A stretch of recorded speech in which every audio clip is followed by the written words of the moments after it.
I'm not gonna censor myself for the camera and like. Good Or, moment for the editor. He love that. He loved that. He loved that. He already loves us. how do you feel? Like it's 2 weeks into the year. Look, the reality is that we're always looking at the start of the year as, oh, we have to get going, we have to be perfect, this is our opportunity to hit reset on everything. And when day 3 of the year comes around and we haven't hit that perfect streak, all of a sudden everything goes down the toilet, doesn't it?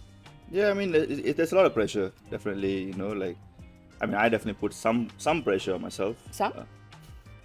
Well, I used to put a lot of pressure on myself, previous years and all. New resolutions and stuff. Like, okay, I've partied basically all of December, so I'm going to get back in the gym. I'm going to go hard. I'm going to go 5 days a week or whatever. I've got a new program on.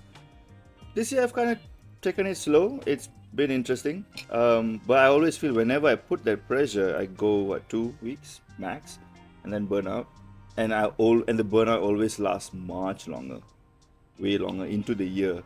And also there's also the pressure in terms of not just fitness, in terms of like work. Like, oh, I've got to set up the systems, I got to put my calendar in order, I got all these things that I want to do for the year ahead. And every time I've tried to do that, it almost usually falls apart at the first sign of stress, because the thing is, the year doesn't start clean. Like, the year doesn't start like, oh, I got nothing to do. And so how does that make you feel?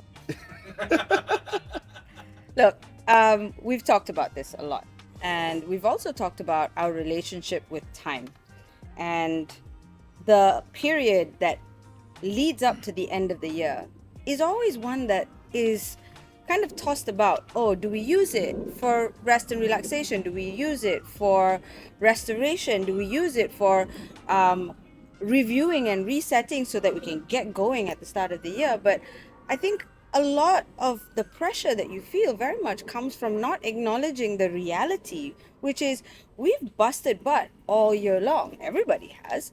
And the end of the year really is a time for everyone to take a minute to breathe, to review everything that went on through the year, and you decide at that point what you want to carry forward with you going into the next year, and you also decide what you want to leave behind. This is contemplation time.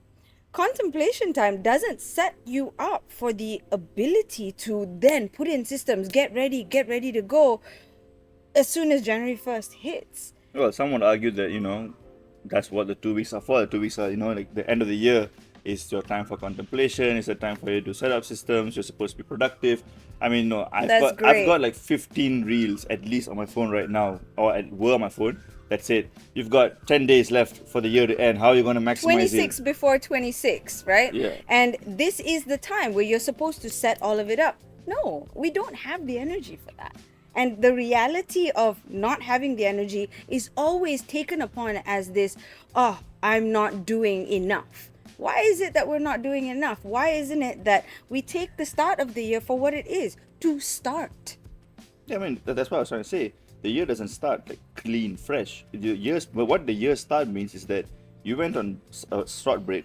However the break is, depends whether you're a parent or you're single, you're a working adult, you're a child. It doesn't matter. The year starts, and whatever responsibilities and duties and everything you had, they start as well. It's not like you're just starting la la la la and it's just vacuum that you can then choose to decide what to do.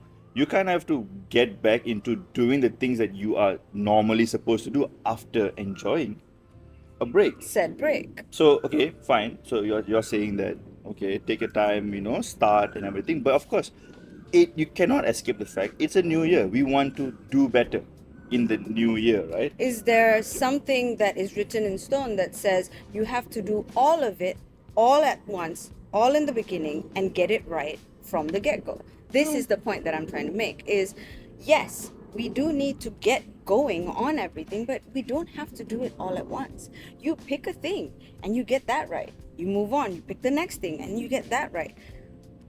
You choose your priorities and you line them up in the order of importance.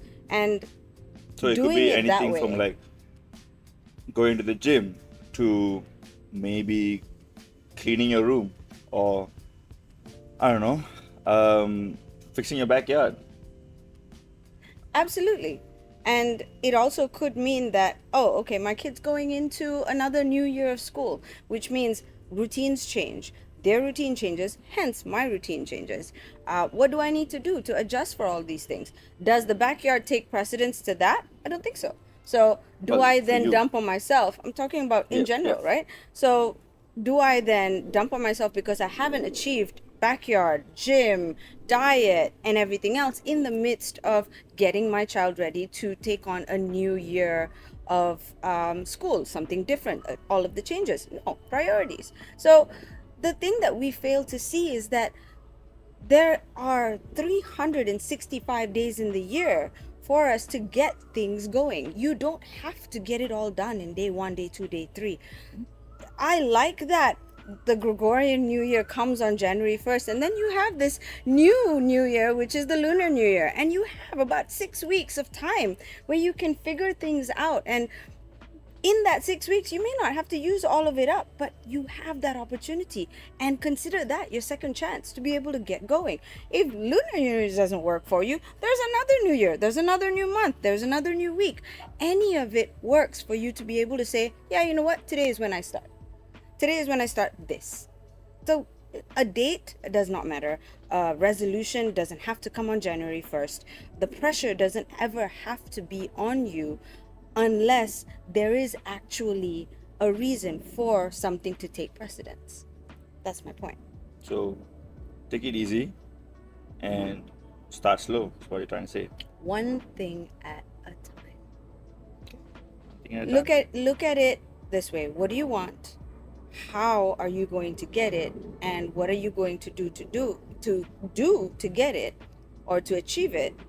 And how do you start? One thing at a time.